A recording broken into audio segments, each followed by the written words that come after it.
Assalamualaikum warahmatullahi wabarakatuh. Jumpa kembali di channel RDS Education. Topik kali ini saya akan membahas mata kuliah metode perancangan program. Untuk pertemuan pertama, yaitu pembahasan adalah konsep perancangan program itu sendiri.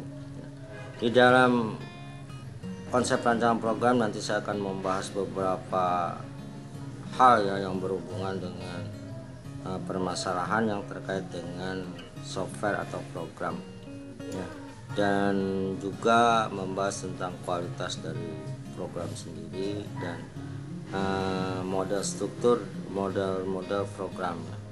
Baik, sebelum saya lanjutkan, jangan lupa untuk memberikan subscribe dan notis belnya agar Anda mendapatkan notis video terbaru dari saya. Nah, informasi sampai hari ini menjadi sebuah kebutuhan yang sangat penting sekali ya. Mungkin setiap bisnis perusahaan-perusahaan besar sampai yang skala menengah sampai yang kecil, itu informasi menjadi suatu bagian yang tidak bisa terpisahkan ya. Begitu pentingnya informasi ya, sehingga kebutuhan informasi ini menjadi ketergantungan setiap usaha atau bisnis ya. Tidak hanya untuk yang mempunyai legalitas resmi seperti perusahaan, tapi juga individu dan manusia yang pada umumnya juga memerlukan informasi yang update ya. Sekarang ini media sosial seperti Facebook,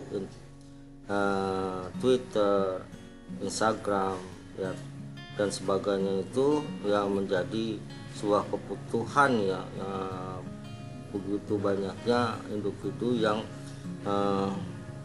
berusaha untuk mengakses dari media-media sosial tersebut. Baik, sebelumnya saya akan lanjutkan ya, di dalam nilai industri software di Indonesia sendiri ya, sampai akhir tahun 2013 antara 3,5 sampai dengan 5 triliun dengan nilai pertumbuhannya 18 sampai 20% per tahun. Ini penelitian Pratama tahun 2013. Nah, sampai sekarang ini pasti pertumbuhannya akan meningkat lebih dari tahun 2013. Cuma saya tidak menampilkan datanya. Nah, produk perangkat lunak ini yang dikembangkan developed ya atau direkayasa engineer sesuai dengan kebutuhan pemakaian user. Nah,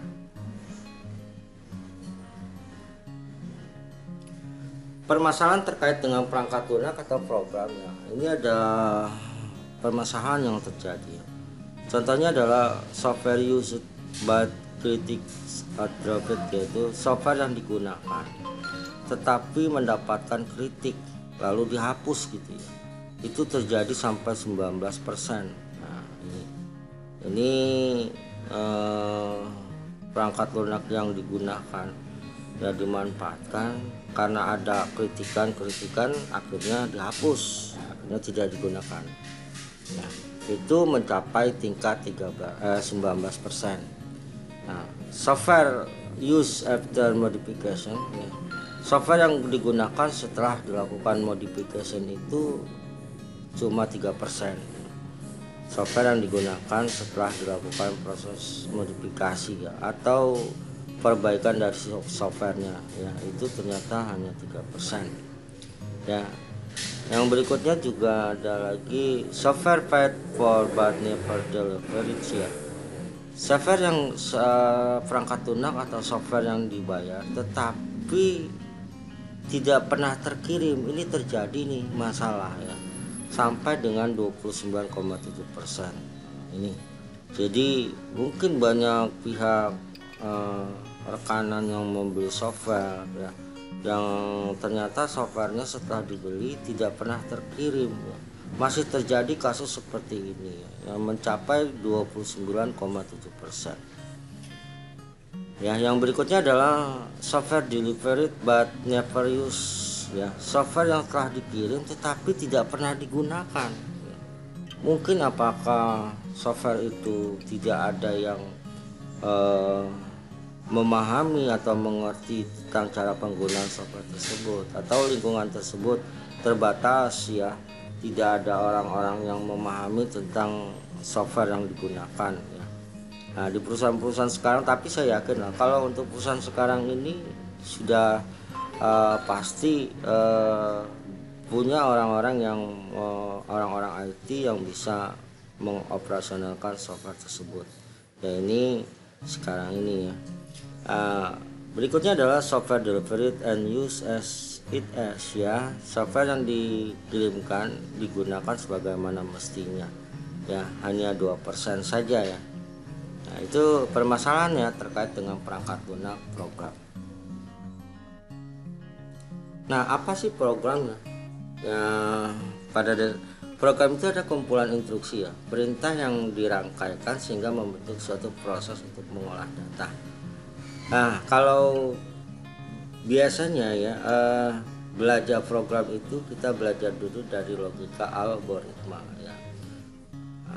Pada masa sekalian mungkin waktu di semester 1 pernah belajar logika dan algoritma. Logika ini cara berpikir ya, berpikir ya untuk memahami suatu hal ya. Sedangkan algoritma ini adalah urutan-urutan atau instruksi perintah ya, yang sesuai dengan permasalahannya. Nah, jadi program itu berarti ada kaitannya dengan instruksi atau perintah yang tersusun ya dalam suatu rangkaian membentuk suatu proses. Di situ ada algoritmanya dan di situ pula ada logikanya. Nah, faktor kualitas program pertama itu adalah correctness ya. Besarnya program dapat memuaskan spesifikasi dan objektivitas dari misi pelanggan ya.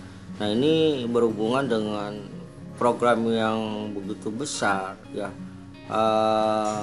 Biasanya banyak program tersebut dapat mempunyai poin-poin yang bermanfaat ya untuk pelanggan. Misalnya pelanggan bisa mengakses ya informasi tentang produk penjualan yang terbaru gitu ya, produk-produk penjualan yang terbaru, atau mengecek stok persediaan ya. Nah, ini biasanya terjadi di dunia marketplace ya, seperti toko-toko online gitu ya, seperti Shopee, berikutnya Lazada gitu ya, Tokopedia dan sebagainya. Itu mempunyai program yang begitu besar yang bisa dimanfaatkan oleh pelanggan. Nah, pelanggan ini bisa pelanggan pembelinya atau juga adalah para reseller ya, penjual. Nah, yang kedua adalah reliability ya. Besarnya program dapat diharapkan memenuhi fungsi-fungsi yang dikehendaki ya. Nah, kalau dilihat dari reliability ini, fungsi-fungsi yang ada di dalam program itu bagaimana user memanfaatkan ya sesuai dengan informasi yang diinginkan gitu ya. Saya kembalikan lagi ya, di dunia marketplace itu ya terjadi itu ya, dimana sekarang sistem penjualan online itu bisa live ya secara langsung antara reseller dengan customer. Sekarang banyak marketplace yang fasilitas di mana live programming, live menayangkan produknya yang bisa langsung dibeli ya, atau oleh customer ya.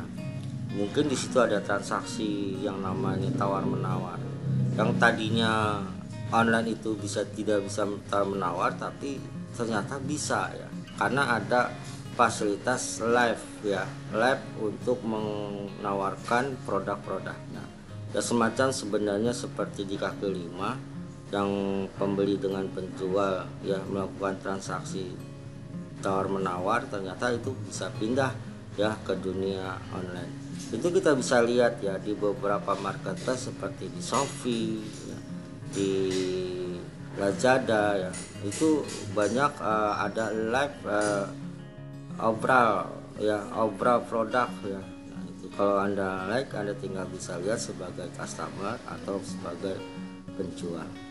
Nah, efisiensi ya, jumlah besar dan kode yang dibutuhkan program untuk menjalankan fungsi-fungsinya. Nah, jadi sumber-sumber di dalam program itu ya bisa dimanfaatkan dari fungsi-fungsinya ya, kode yang dibutuhkan program ya. Ini bermanfaat sekali ya. Banyak ya yang digunakan ya. Saya contohkan seperti misalnya seperti software transportasi ya, seperti transportasi online ya. Itu manfaat yang digunakan ya oleh para user itu ternyata bermanfaat gitu ya. Bagaimana mereka bisa melakukan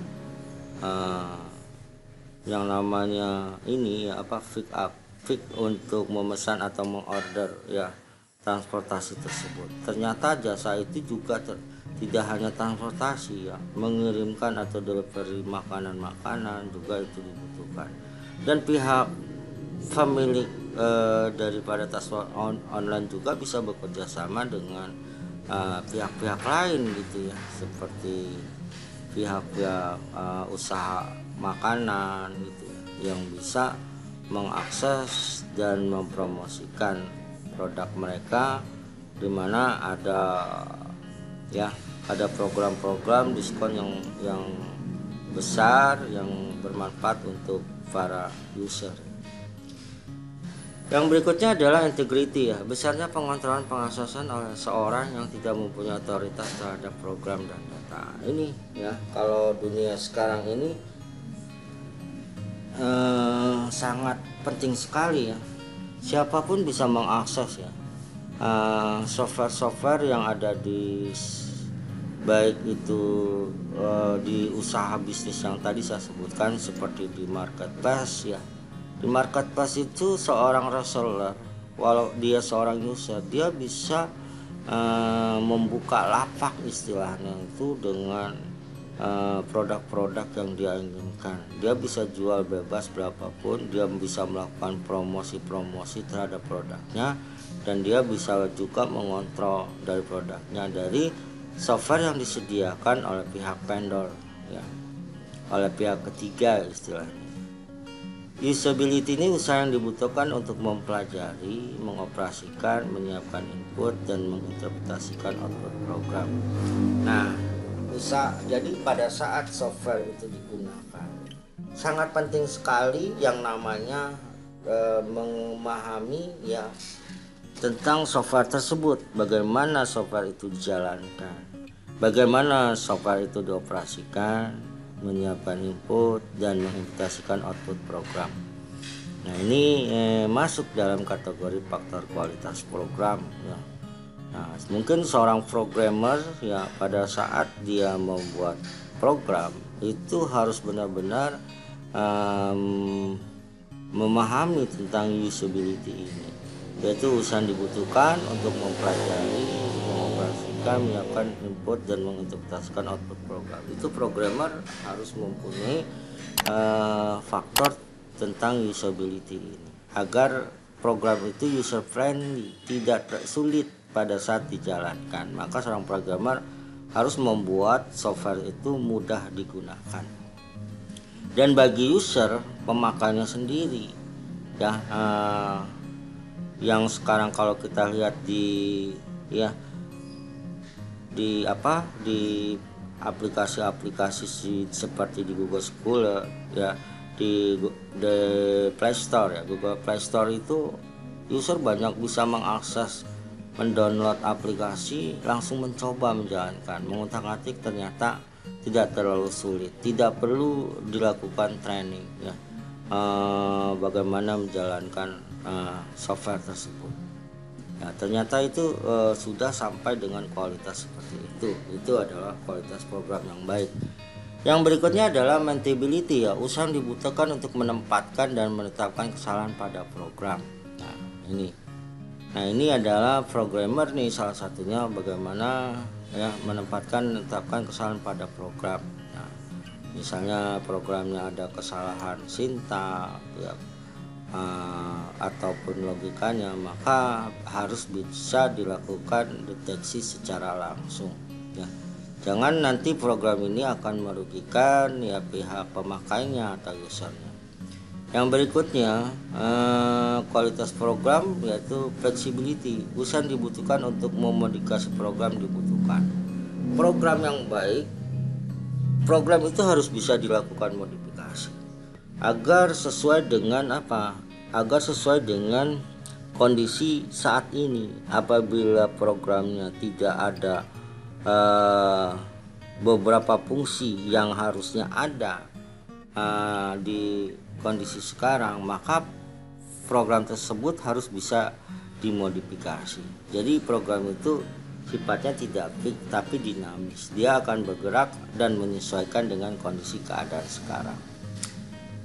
Berikutnya adalah testability ya. Usaha dibutuhkan menguji program untuk menjamin program sesuai yang diharapkan. Nah ini jadi pada saat program yang nanti akan diimplementasikan ya, tes uji program ini sangat penting. Biasanya di dalam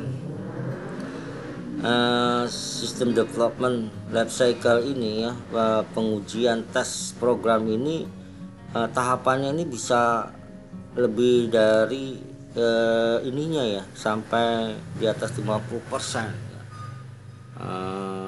Pengujian ini ya, biaya yang dikeluarkan juga besar ya, tapi ini untuk menguji agar benar-benar program ini nanti pada saat diterapkan tidak ada masalah ya, karena pada saat tes stability program ini diuji, apabila ada masalah maka program itu akan harus diperbaiki kembali sampai program itu dijamin tidak ada masalah pada saat diimplementasikan.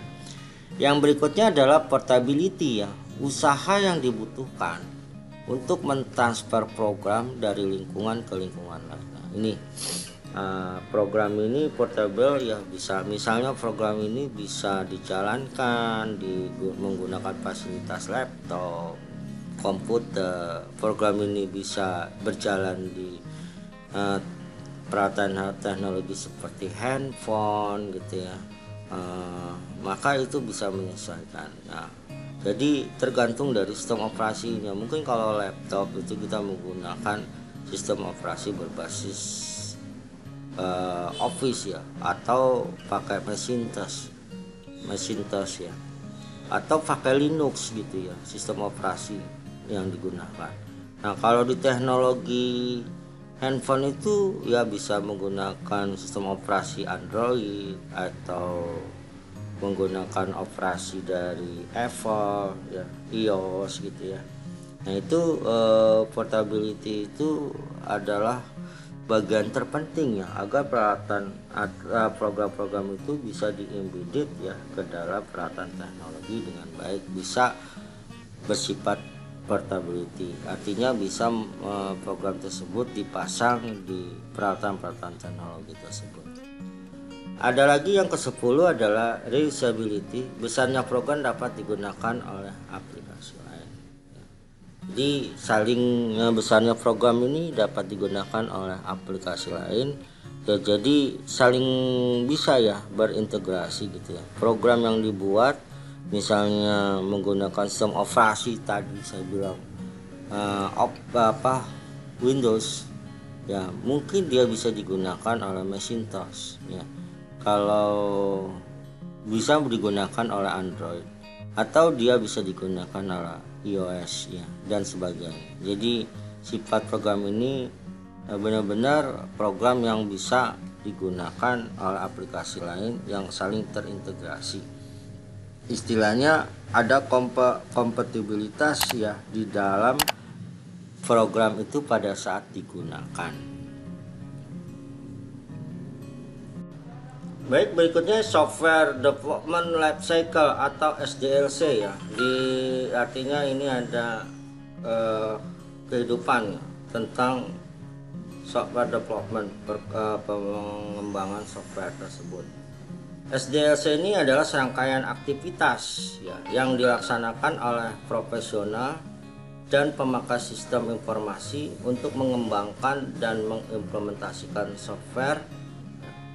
Nah, aktivitas atau proses standar yang digunakan untuk membangun program yaitu ada analisis kebutuhan, spesifikasi. Nah, ini maksudnya adalah menganalisis dulu ya, berupa fakta-fakta yang ada ya di dalam menyelesaikan sebuah permasalahan. Nah, di situ dianalisanya setelah fakta-fakta itu ada, lalu dilakukan proses pembuatan struktur ya, struktur daripada tabel ya berdasarkan data-data tersebut atau fakta. Menyiapkan tipe-tipe datanya ya, tipe data ini nanti digunakan karena informasinya berbentuk misalnya angka ya. Misalnya ada tipe bilangan seperti integer, float, real dan sebagainya, atau ini informasinya berupa informasi keterangannya.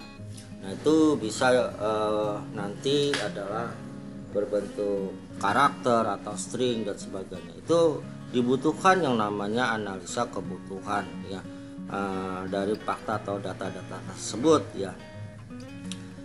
Yang kedua adalah merancang ya. Nah, ini merancang sebuah program yang berarti kita merancang keseluruhan, perancangan sistem artinya ya. Bagaimana perancangan itu terdiri dari apa aja gitu ya. Pertama dari data-data yang ada, yang kedua adalah keterlibatan user ya.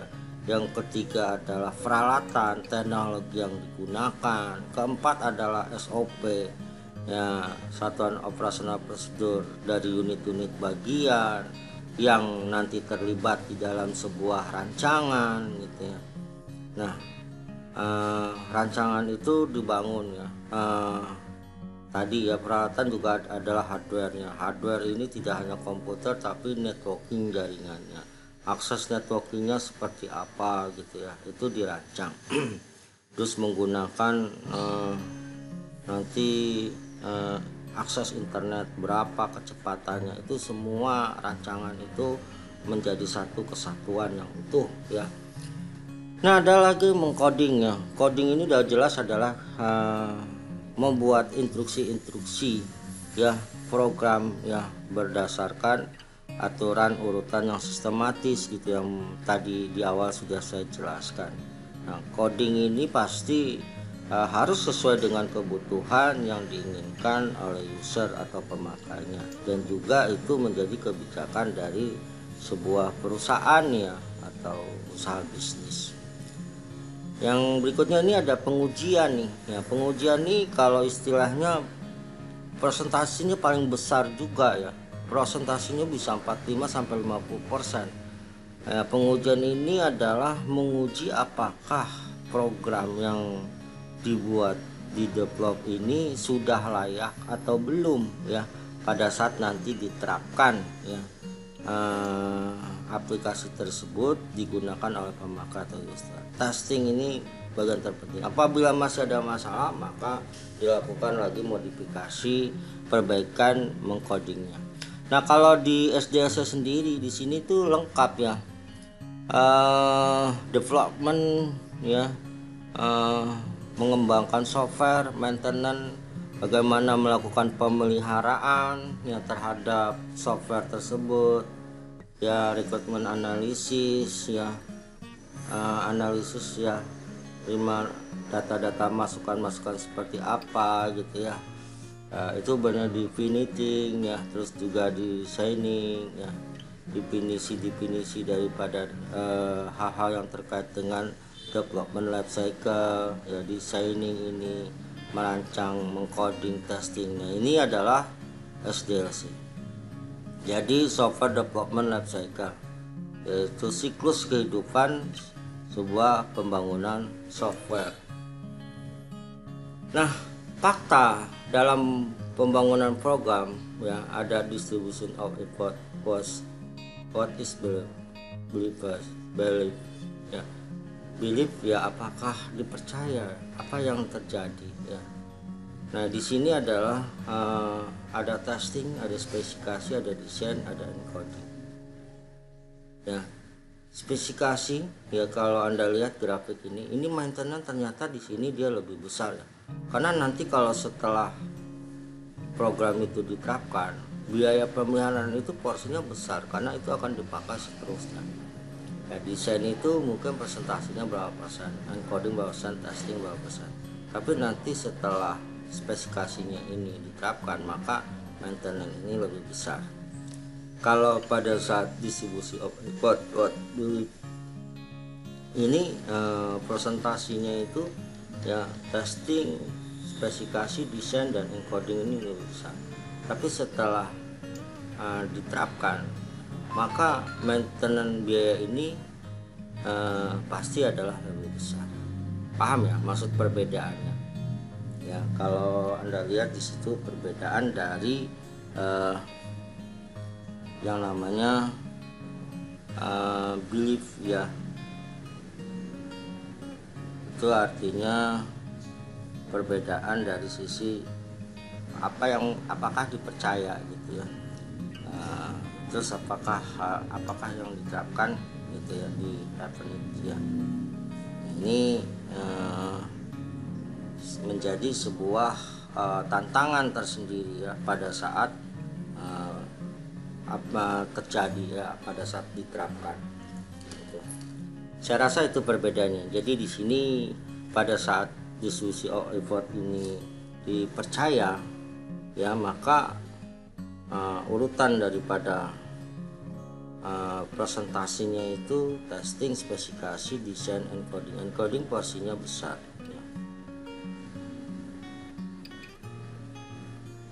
ya, usaha distribusinya. Nah, terus untuk whatever-nya apa yang terjadi, maka setelah diterapkan maintenance-nya lebih besar. Oke, saya lanjutkan ya.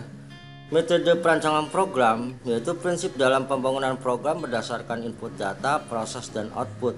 Berapa pendekatan perancangan program? Ada prosedur driven, ada event driven dan ada data driven ya. Nah, kalau Anda lihat di sini ada 3 jenis ya pendekatan di dalam perancangan program. Kalau prosedur driven ini adalah perancangan program berdasarkan pada apa yang dilakukan program, proses atau fungsinya. Strateginya adalah dengan memecahkan setiap fungsi menjadi lebih kecil dan lebih spesifik. Contohnya program untuk persegi panjang dibagi menjadi fungsi ya, program persegi panjang dibagi menjadi fungsinya hitung keliling dan hitung luas persegi panjang. Nah, ini ada modulnya. Nah, opsi 1, modul 2, opsi 2 ya. Ini modul 3, opsi 3. Berarti ada prosedur driven. Perancangan program adalah apa yang dilakukan program tersebut. Nah, itu yang dimaksud dengan prosedur driven. Jadi kalau misalnya rumus persegi panjang ya, maka rumus menentukan persegi panjang itu yaitu keliling ya dikali luas persegi panjang. Ya, berarti ada 3 modul ya. Ada modul keliling, luas, berikutnya ada hasilnya ya, untuk menentukan persegi panjangnya ya. Jadi kelilingnya, luasnya, maka hasil persegi panjangnya berapa. Nah, itu dinamakan prosedur driven ya. Dia akan menuju ke modul yang ketiga ini. Nih, kita lanjutkan. Event driven ini adalah perancangan program berdasarkan pada kejadian atau interaksi dari luar dapat menyebabkan perubahan dari satu kondisi ke kondisi lain. Ya. Keadaan awal dari sebuah program mengidentifikasi seluruh pemicu yang mewakili kejadian untuk kondisi yang akan dihasilkan. Contoh ya, apabila tombol mulai pada program stopwatch diklik, maka program akan menghitung waktu yang berjalan sampai tombol stop diklik. Contoh jenis dari event program ya. Keadaan dari awal sebuah program mengidentifikasi seluruh pemicu yang mewakili kejadian untuk kondisi yang akan dihasilkan. Jadi kita bisa lihat itu tergantung dari eventnya atau kejadian-kejadiannya. Jadi dari kejadian-kejadian kegiatan ini ya diproses eventnya, nanti event salurannya itu masing-masing kepada yang satu untuk customer, kejadian satu, kesesakan kedua, ketiga ya. Nah ini banyak sekali sebenarnya software yang dikembangkan di event driven ya, yaitu event driven ya. Pada saat misalnya orang mengantri ya di satu tempat yang dimana dibutuhkan ada 3 loket ya, maka pada saat dia memasukkan mungkin kartu, terus dia menekan tombol-tombol, terus proses keluar. Ada mungkin di loket kedua seperti itu, loket ketiga seperti itu, dan itu pelayanannya masing-masing ya kepada pihak user tersebut. Nah ini event driven architecture for cloud native and Kubernetes ya, ini contohnya ya. Jadi kejadian yang nanti saluran kejadian ini untuk event customer ya, untuk saluran kedua, saluran ketiga. Yang berikutnya adalah data driven ya. Data driven ini untuk perancangan program berdasarkan struktur data ya. Ya, dimulai dengan analisis data dan hubungan antar data untuk menentukan struktur data dasar. Ya, setelah struktur data telah ditetapkan, output data yang diperlukan diperiksa dalam rangka menentukan proses apa yang diperlukan untuk mengkonversi data ke input output.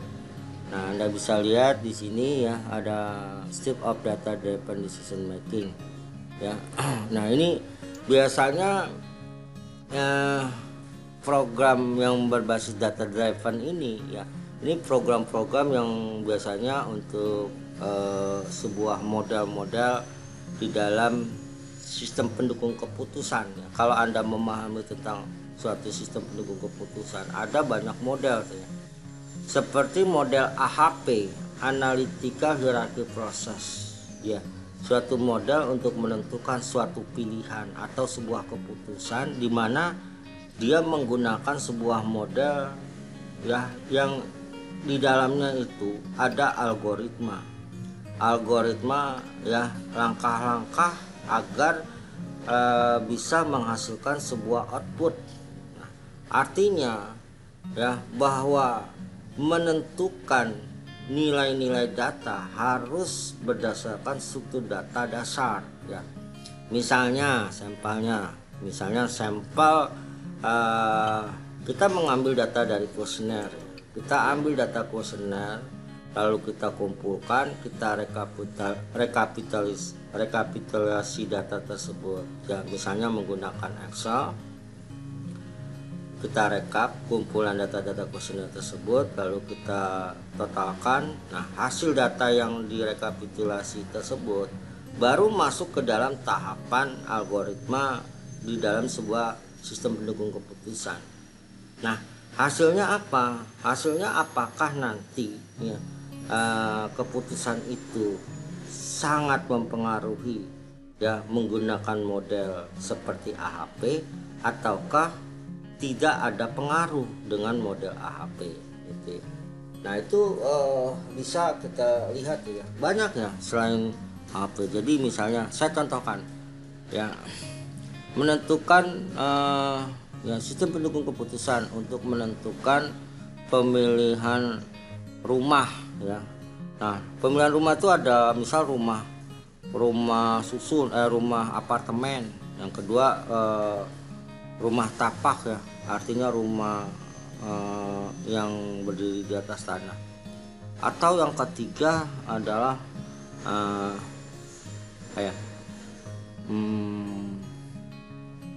rumah ngontrak gitu ya, ketiga ya. Jadi mau pilihannya ngontrak, beli rumah apartemen, atau yang ketiga rumah tapak.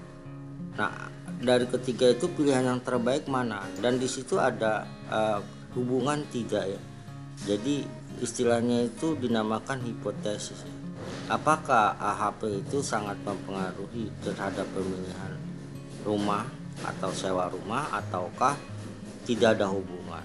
Nah, maka di sini menggunakan konsep data driven gitu ya. Data driven ini. Atau banyak tuh ya model-model sekarang penerapan program menggunakan seperti data mining ya. Data mining yang menggunakan model-model seperti algoritma SIM45, algoritma KNN, algoritma Naive Bayes, ya, algoritma Cummins, ya, dan masih banyak ya algoritma tersebut yang mengarah kepada ini ya data science, larinya adalah ke data science. Saya rasa itu ya. Jadi saya sudah bahas ya 3 hal ya, prosedur driven, event driven, dan data driven. Oke, saya contohkan ya, kalau data driven ini ya membuat program menghitung bonus karyawan. Besar bonus masing karyawan, gaji pokok, jenis tanggung jawab ya, data profil karyawan. Ya, misalnya proses ambil tanggung jawab. Jika tanggung jawab sama dengan sales manager, ya, kemudian bonusnya sama dengan gaji pokok dikali 0,10. Jika 3, tanggung jawabnya sama dengan senior salesman dan bonusnya gaji pokok 0,8% dan seterusnya. Nah, itu contoh data driven ya, sebagai sebuah keputusan ada. Tapi juga di sini ya yang berhubungan dengan konsep tadi ini ya. Di sini pada learning loop-nya ada visualisasi, ada action plan. Nah, ini banyakkan yang dipakai nanti. Oke, saya rasa itu kita lanjutkan ya tentang belajar pemrograman. Metodologi pemecahan masalah, kemudian menuangkannya dalam satu notasi yang mudah dibaca dan dipahami. Nah, belajar pemrograman ini kita harus benar-benar memahami setiap notasi-notasi ya, perintah yang ada di dalam bahasa pemrograman itu sendiri harus kita pahami. Yang paling kita utamakan adalah kita harus memahami ya permasalahan tersebut ya.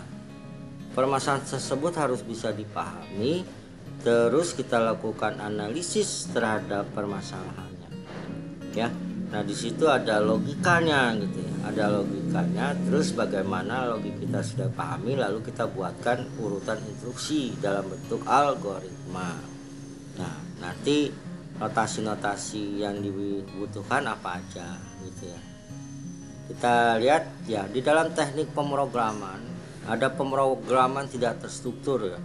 Ini pemrograman yang mungkin sudah lama sekali ya. Kalau sekarang perkembangan ini mungkin tahun 70, 80 sampai 90-an lebih ya. Itu dipakai ya, sekarang ini sudah tidak dipakai lagi ya. Ini adalah pemrograman tidak struktur. Ini adalah suatu teknik pemrograman di mana penulisan instruksi tidak teratur dan sistematis sehingga sulit untuk dipahami.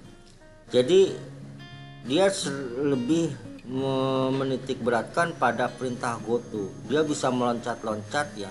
Misalnya ini pada saat print sn goto 5, dia akan loncat ke goto 5 ya di sini. Let's ini menggunakan goto. Ini dikatakan teknik pemrograman tidak terstruktur. Ini program waktu itu menggunakan adalah basic programming.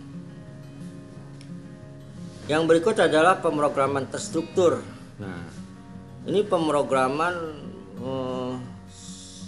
waktu saya masih di sekitar tahun 90-an ya. Tahun 90-an ini sudah masuk nih pemrograman struktur ya. Tapi mungkin di era dunia itu udah lama juga ya. Nah, pemrograman terstruktur ini pemrograman yang penulisan instruksi secara sistematis, terurut, logis, dan tersusun berdasarkan algoritma sehingga sederhana dan mudah dipahami ya.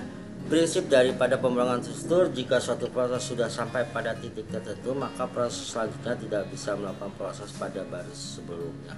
Nah, jadi terstruktur.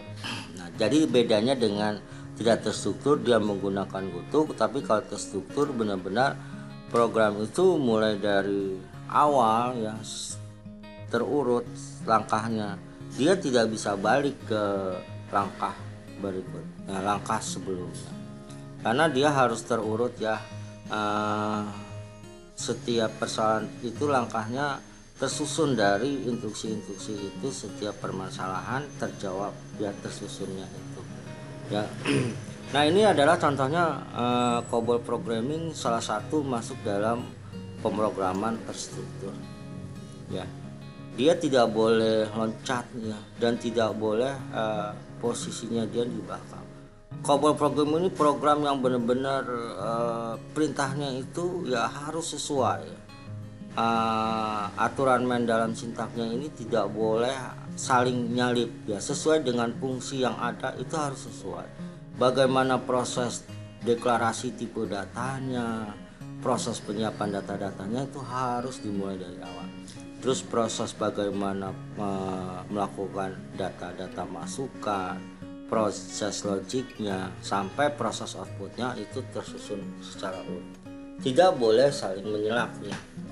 Nah ini COBOL programming, dan biasanya kita kalau bikin program ini desain terurut, tidak boleh ada yang artinya itu kalau waktu itu saya untuk merancang program ini pakai kertas milimeter block gitu ya.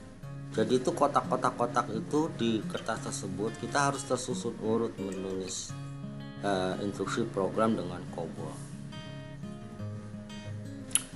Berikutnya adalah pemrograman prosedural ya. Pemrograman proseduralnya adalah suatu teknik pemrograman di mana penulisan instruksi yang sama dibuat dalam subprogram tersendiri. Nah, sehingga pembuatan program lebih cepat dan mudah dan memudahkan perbaikan apabila terjadi kesalahan. Nah, ini pengembangan pemrograman prosedural. Nah, ini sampai sekarang juga masih dipakai ya, terutama di salah satunya penggunaan program C++.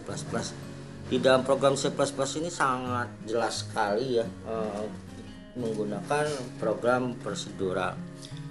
Nah, jadi ada main program dan ada prosedur. Main programnya ini program utamanya, terus ada prosedur, dia akan memanggil ya prosedur ini ke dalam prosedur ini akan dipanggil ke dalam main program utama. Nah di sini juga kelihatan ya main program data prosedurnya. Jadi prosedur nanti akan masuk ke dalam main program. Nah ini sama dalam penggambarannya. Kalau kita merancang sistem tuh salah satunya itu ada namanya bagan terstruktur ya, hierarki bagan terstruktur ya. Jadi hierarki proses ya. Kalau istilahnya itu dulu di mata kuliah perancangan itu ada kompilasi ya, ada modul ya, dilakukan proses kompilasi ya di dalam hierarki proses atau bagan terstruktur tersebut digambarkan. Nah, ini contohnya adalah program C++ ya. Di sini ada perintah, judul program spesifikasi dituliskan dalam komentar. Ya, bagian diperlukan ditambahkan sebagai standar program C++ di layar konsol ya. Di layar konsolnya buffer include stream using namespace ya. Terusnya ada rumusnya, ada algoritmanya. Nah, ini contoh ya program prosedural ya. Kita tinggal panggil masing-masing berdasarkan sub prosedur ke dalam main program.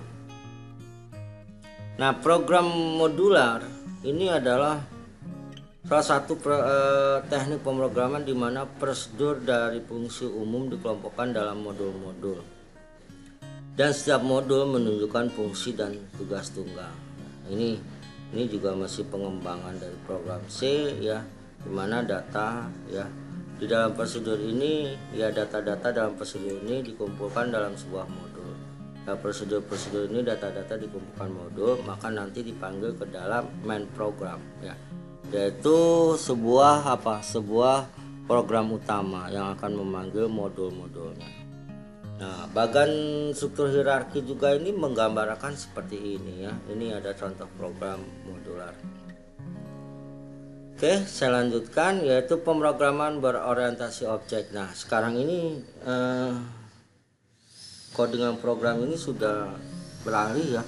Sekarang ini orientasinya ada berbasis objek ya. Objek itu langsung kepada identifikasi objeknya secara nyata, secara real ya. Istilahnya itu kalau kita merancang objek, kita menggunakan peralatan IRD, Entity Relation Diagram, itu kita membawa dunia nyata ke dalam dunia abstraksi, yaitu kalau IRD itu sebuah entity rancangan diagram yang menggambarkan kehidupan nyata yang nanti dirancang, didesain ke dalam dunia abstraksi. Ya, berdasarkan apa? Berdasarkan objek. Ya misalnya ya, pengembangan pemrograman tentang sistem penjualan. Ada objek, barang tuh objek, customer tuh objek, ya.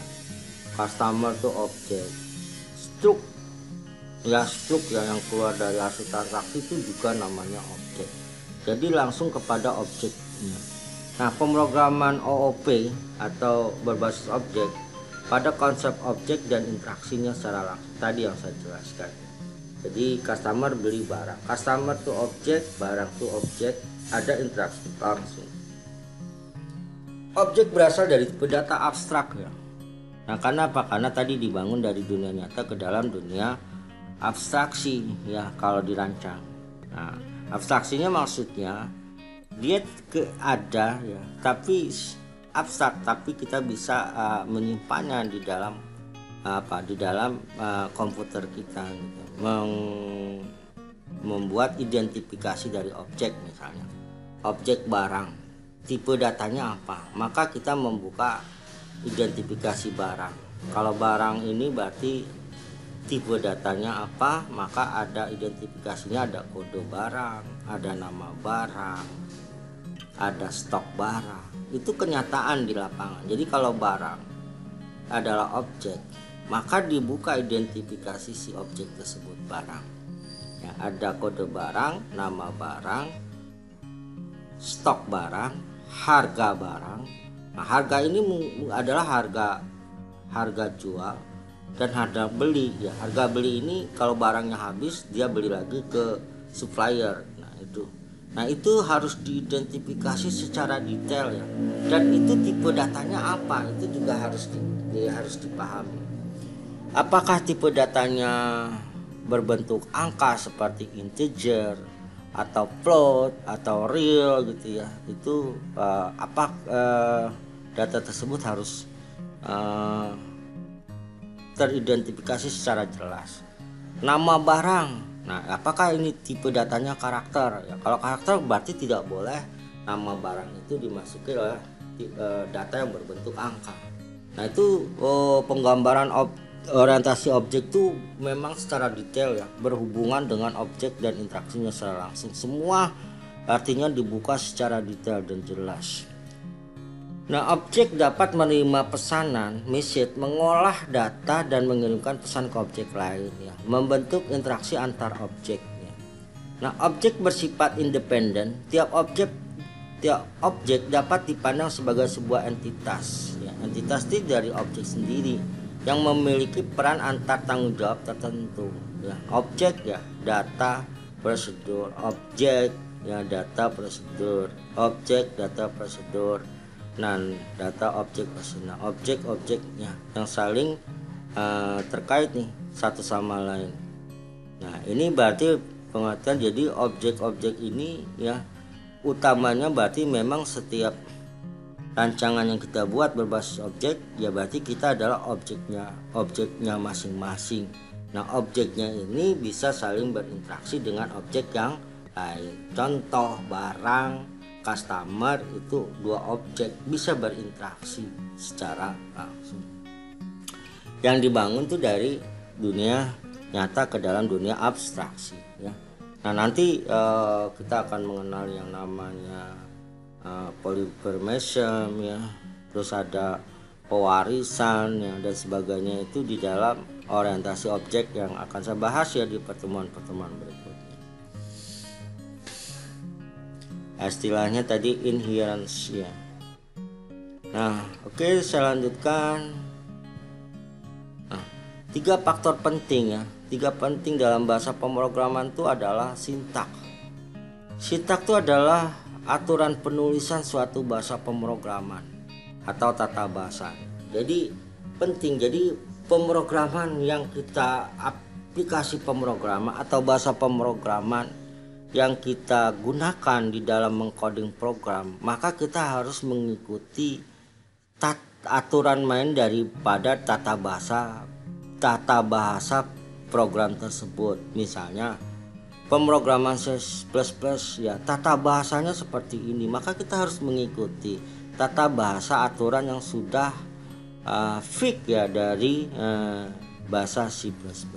Atau kita pakai program Java, berarti sintak aturan tata bahasanya mengikuti sintak daripada bahasa Java. Atau kita pakai Python ya, maka kita mengikuti aturan tata bahasa yang ada di Python. Itu sintak penting.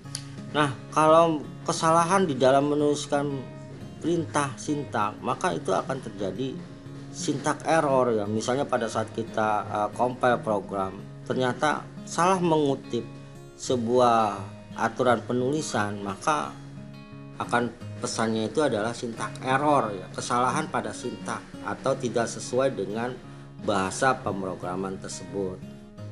Nah, ini yang terjadi.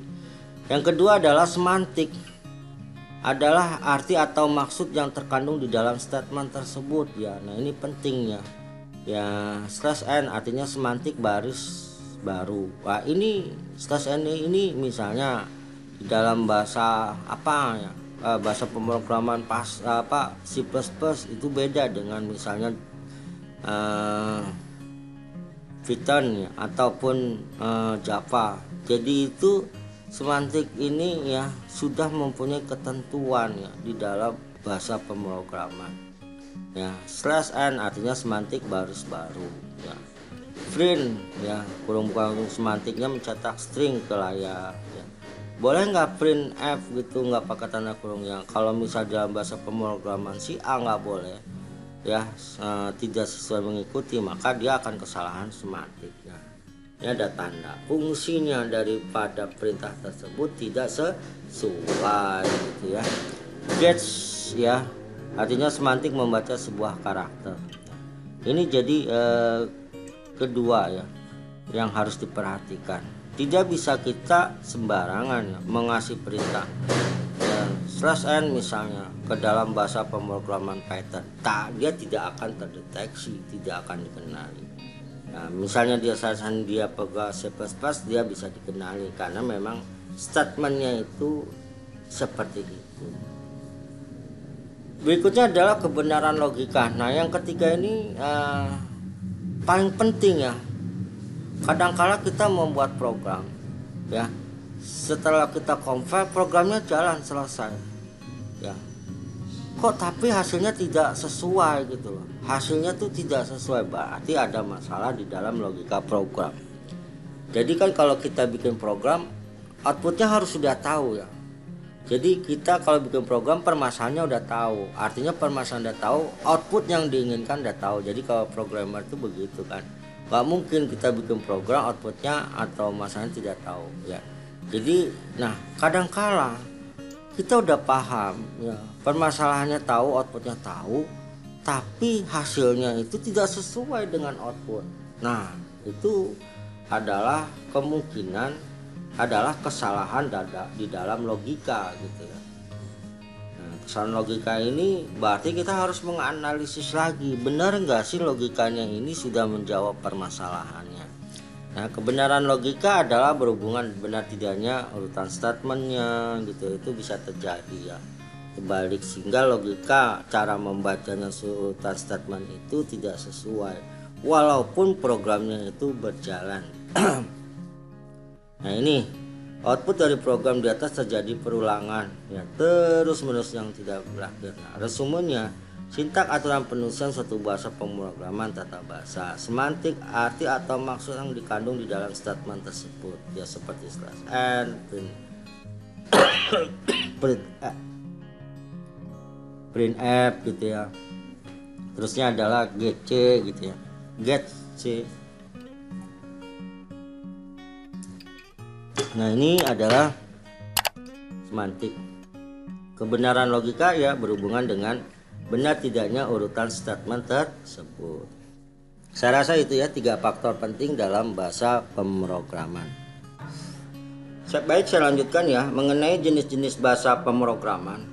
Jadi di dalam bahasa pemrograman ini ada bahasa tingkat rendah ya. Dirancang agar setiap instruksi langsung dikerjakan oleh komputer tanpa translator. Ini adalah contohnya adalah ini assembler adalah bahasa mesin ya, bahasa mesin. Jadi melakukan perintahnya itu kita kebanyakan ya dalam instruksi program assembler ini berhubungan dengan ya bentuk-bentuk dari translator ya, merubah ya perintah yang instruksi friendly ya ke dalam bentuk bahasa mesin. Nah, misalnya ke dalam bentuk biner yaitu 0 dan 1. Kenapa? Karena 0 dan 1 hanya bisa dibaca oleh mesin secara langsung.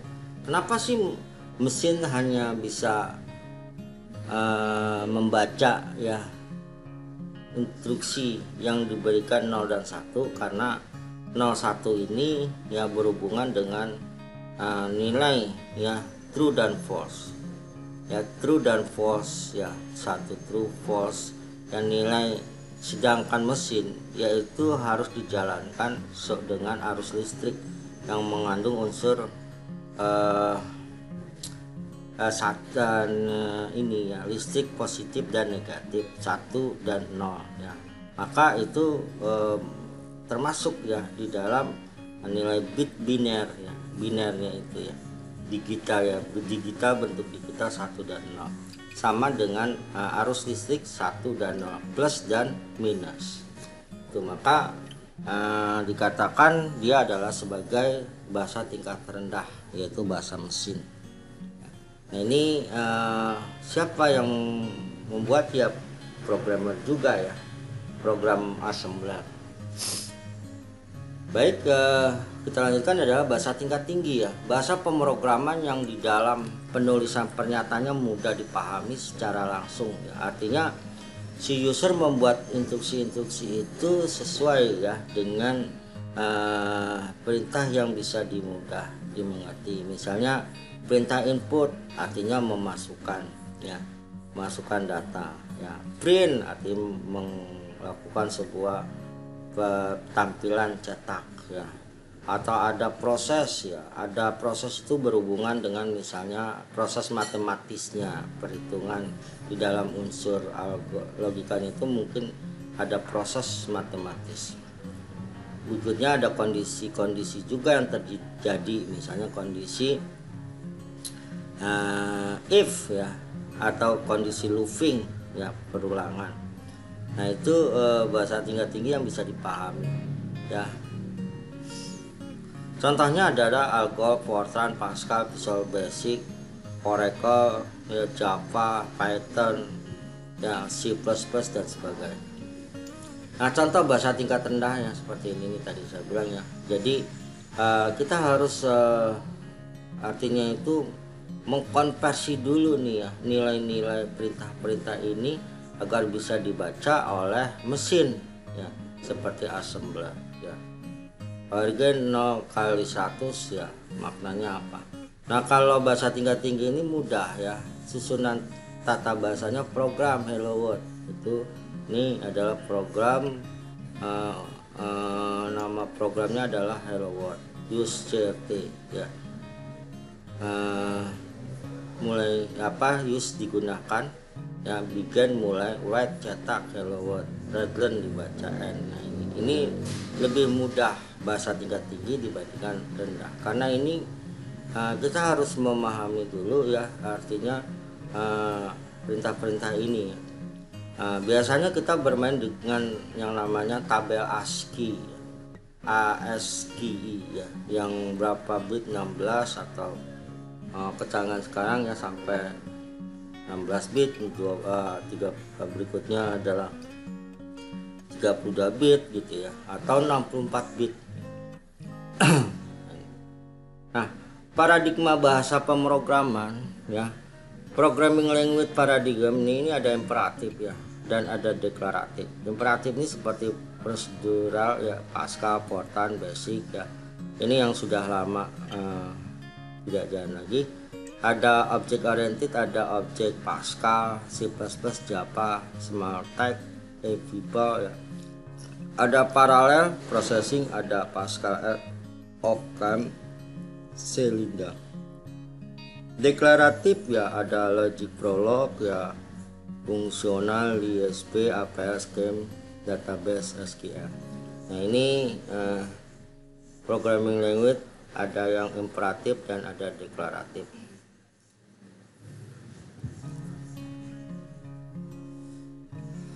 Selanjutkan ya. Nah, kata bahasa pemrograman clarity, simplicity, dan unity, kemudahan, kesederhanaan, dan kesatuan merupakan suatu kombinasi yang membantu programmer mengembangkan suatu algoritma. Ya, itu. Jadi kriterianya ya. Dalam bahasa pemrograman harus mudah, sederhana, dan kesatuan merupakan suatu kombinasi yang membantu programmer mengembangkan suatu algoritma. Orthogonality yaitu merupakan suatu atribut yang dapat dikomunikasikan dengan beragam fitur bahasa pemrograman sehingga setiap kombinasinya mempunyai arti dan dapat digunakan ya. Nah ini artinya dapat disesuaikan atribut tersebut ya dengan fitur bahasa pemrograman. Nah, kewajaran untuk aplikasi bahasa pemrograman harus mempunyai struktur data ya. Artinya ada deklarasi tipe datanya ya. Tipe data yang kita tahu tuh yang saya jelaskan, tipe data sederhana, tunggal, dan ada majemuk ya. Seperti tipe data sederhana tunggal seperti tipe integer, real, boleh ya. Nah itu adalah tipe data bilangan bulat. Ada boolean yaitu suatu tipe data bilangan yang mempunyai true dan false ya. Ada majemuk seperti string, karakter, dan sebagainya. Ada operasi-operasinya. Ada struktur kontrol dan sintak yang tepat untuk memecahkan suatu masalah. Keempat adalah mendukung abstraksi ya. Merupakan suatu hal yang substansial bagi programmer untuk membuat suatu solusi dari masalah yang dihadapi. Ya, jadi mendukung abstraksi ini artinya ya tadi berarti programmer pasti mengacu kepada sebuah permasalahan atau problem, maka dibuatkanlah sebuah program yang nanti hasil program itu menjadi sebuah pemecah masalah, solusi dari masalah tersebut ya.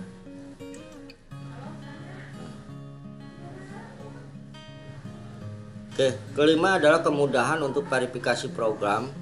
Dengan verifikasi data yang mudah, maka suatu program akan dengan mudah dibangun dan dikembangkan. Kemudahannya. Lingkungan pemrograman dapat berarti editor yang digunakan, dokumentasi yang baik, fasilitas debug baik, user interface yang baik, atau tools yang lain yang digunakan memudahkan pekerjaan programmer. Nah, ini programmer dimudahkan ya dengan bahasa pemrograman yang banyak sekali fasilitas yang memudahkan programmer pada saat membuat program ya, baik itu untuk proses datanya, untuk mengidentifikasi data-data tipe datanya, fasilitas untuk melakukan pengetesan, uji running, compile, terus juga fasilitas aplikasi itu harus terkoneksi dengan user dengan baik secara otomatis ya. Nah itu yang digunakan yang dapat membantu seorang programmer. Jadi program itu pada saat dibuat bisa dapat dijalankan oleh banyak user ya sekaligus. Portabilitas program ini, kemudian program dipakai berbagai jenis ya komputer ya, tidak hanya jenis komputer, juga peralatan teknologi lain seperti handphone, seperti peralatan industri dan sebagainya. Program itu bisa ditanamkan di embedded ya agar bisa digunakan.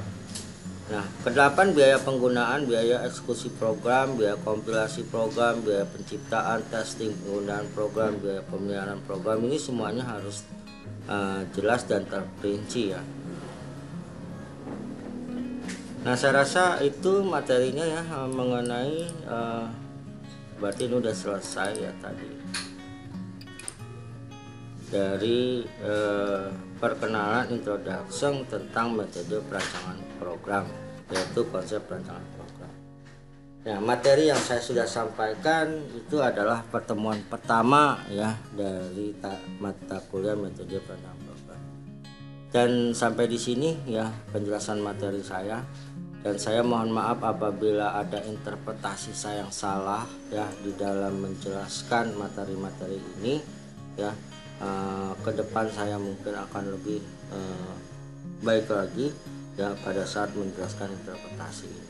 Oke, saya akhiri ya kuliah e-learning ini.